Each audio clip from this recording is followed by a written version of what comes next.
สบายดีพี่น้องเมื่อนี้มาสานคล้องหลายอีหลงหรือว่าคล้องหลายหลงเอาตอกมาวางเรียงกันแบบนี้เนาะเอาหลายๆเส้นเอาข้างละ15 เส้นตอนสานครั้งแรกนี่เขาบ่ทันฮอด15 เส้นก็ได้เขาสานไปก่อนแล้วเขาจึงค่อยตื้มให้มันได้ข้างละ15 เส้นแล้วเขาก็สานลายสองธรรมดาบ่ได้แม่นลายสองคัดบีลายสองธรรมดาเนี่ยถ้าเฮาสานลาย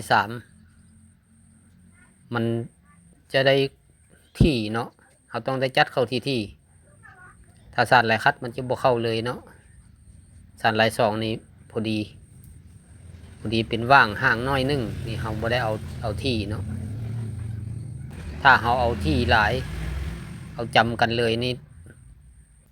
เราเอาที่หลายเราสิสานลายคัดบ่ได้เนาะเวลาขึ้นก้นคลองนั้นเราต้องได้สานลายคัดขึ้นไปหน่อยนึงซะก่อนแล้วเราจึงได้สานลายหลงฉะนั้นเราต้องได้สานลาย2นี้ก็คนให้มันห่างสำนี้เนาะเราจึงเฮ็ดได้ง่าย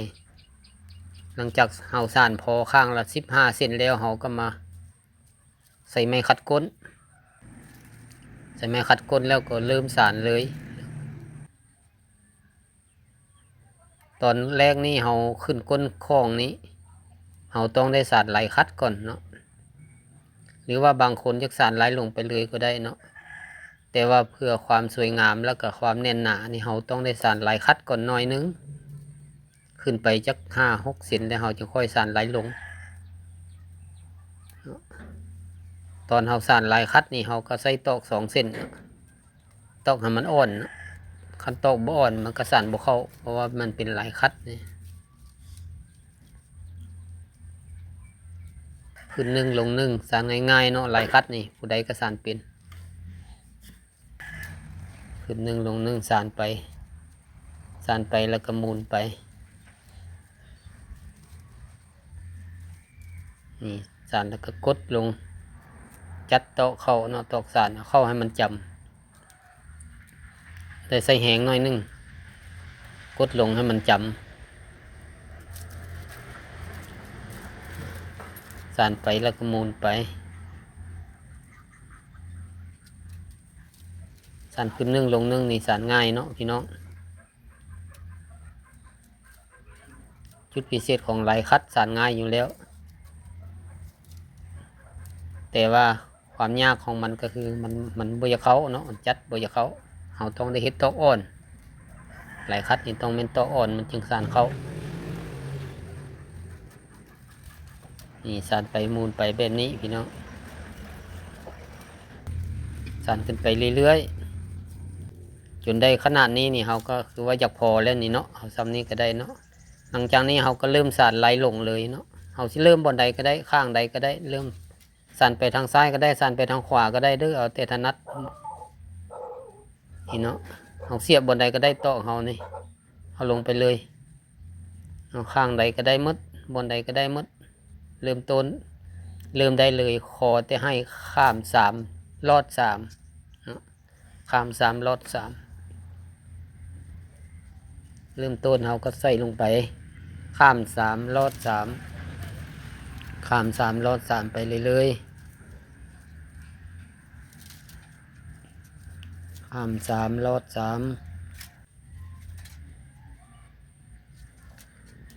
สานไปฮอดรอบมันเราก็ต้องค่อยๆเนาะสังเกตเบิ่งฮอดรอบมันแล้วสานไปฮอดรอบมันแล้วเราต้องได้ข้าม4เนาะบนรอบมันนี่เนาะเราต้องสังเกตเบิ่งเลยนี่เนาะนี่ฮอดรอบมันแล้วนี่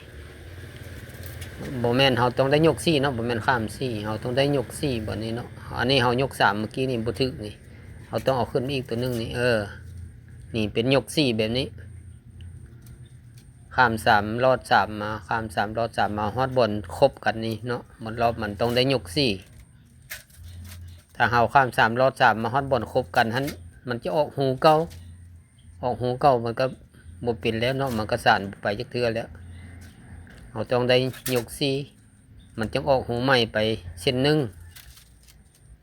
หลังจากนั้นเขาก็ข้าม3ลอด3ไปเรื่อยๆไปจนครบรอบมันพุ่นแล้วไปจนอ้อมรอบแต่ละรอบมาฮอดรอบมันแล้วเขาต้องได้ยก4ตอนนี้เขายังข้าม3ยก3ไปสักก่อนข้าม3ยก3ฮอดรอบมันเขาต้องได้สังเกตเบิ่งบนรอบมันนี้เนาะคนมันจอดกันนี่เนาะเขาต้องได้ยก4สานออกไปหลังจากยก4แล้วเขาก็ข้าม3ลอด3ข้าม3ลอด3ไปเรื่อยๆเขาระวังแต่บ่อนมันจอดกันนั่นแหละต้องได้ยก4นั่นบ่ให้ลืมเนาะมาฮอดบ่อนจอดกันหันต้องได้ยก4ถ้าบ่ดังนั้นมันจะออกหูเก่าถ้าเขาเห็นว่ามันออกหูเก่าหันแสดงว่าเขาบ่ได้ยก4ฮอดบ่อนมันจอดหันเนาะเขาก็ต้องได้ลบคืนไปยก4แล้วจึงเอามาข้าม3ลอด3ธรรมดาบ่ให้ลืมเนาะข้าม3ลอด3นี่ก็บ่ให้ลืมบ่ให้ว่าข้าม2บ่ข้าม4บ่นั้นก็บ่ได้เนาะต้องแม่นข้าม3ลอด3เท่านั้นถ้าบ่อนยก4นี่แม่นบ่อนจอดเนาะบ่อนครบรอบมันเขาสังเกตเบิ่งข้างในเนาะฮอดบ่อนครบรอบมันเขาต้องได้ยก4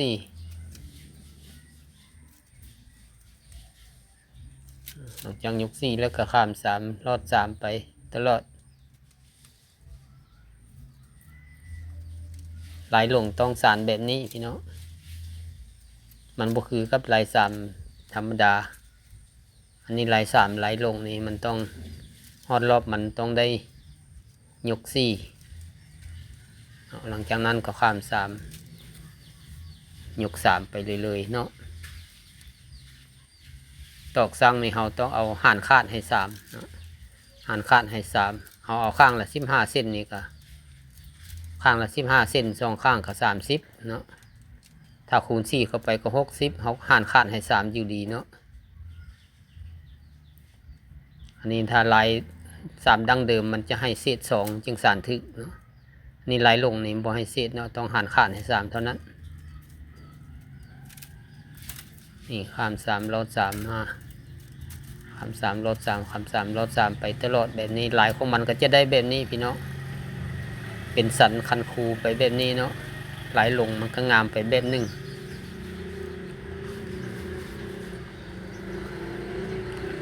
มาฮอดบอนนี้เนาะเขาพอแล้วไหลลงนี่เนาะเขาสิเอาคอมันแล้วเนาะมันจอมเข้าไปแล้วเขาสิเอาคอเอาปากเอาคอมันแล้วเขาต้องสั่น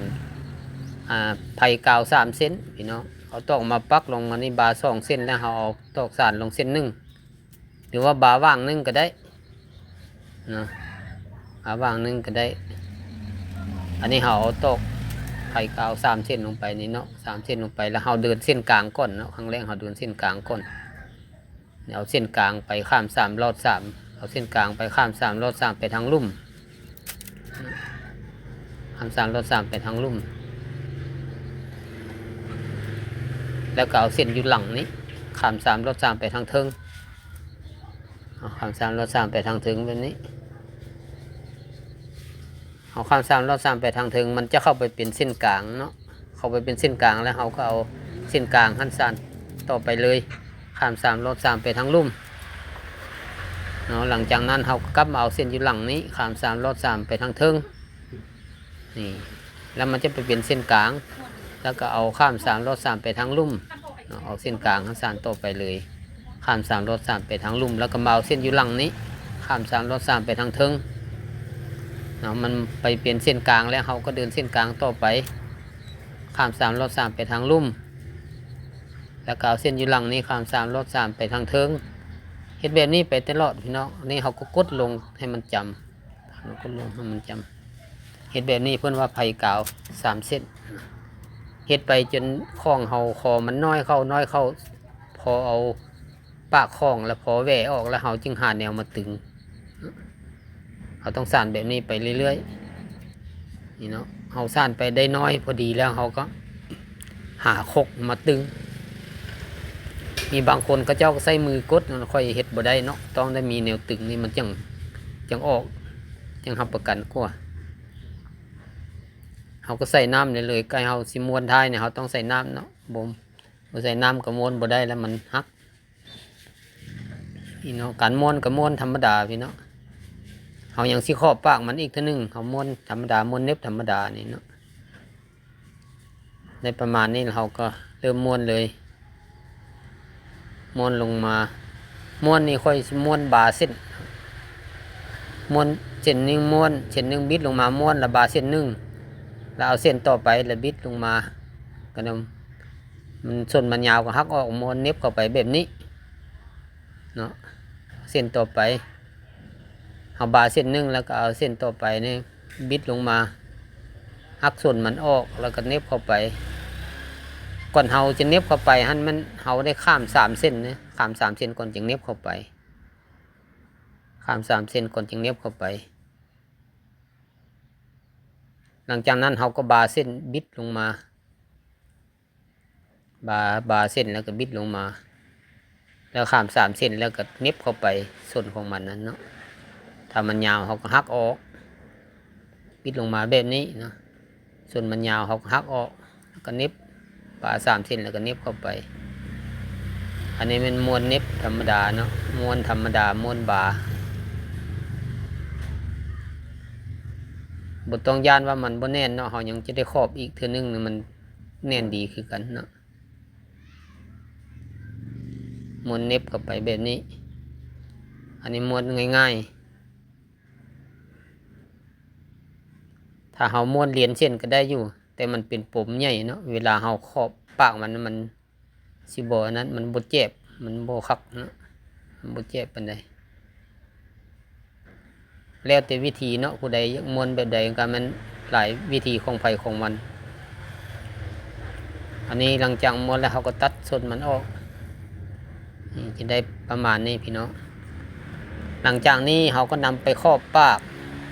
ไปเฮ็ดตีนไปเฮ็ดหูไปเฮ็ดงามันใส่เนาะแล้วจึงสำเร็จเป็นข้องอันนี้เป็นข้องหลายอีหลง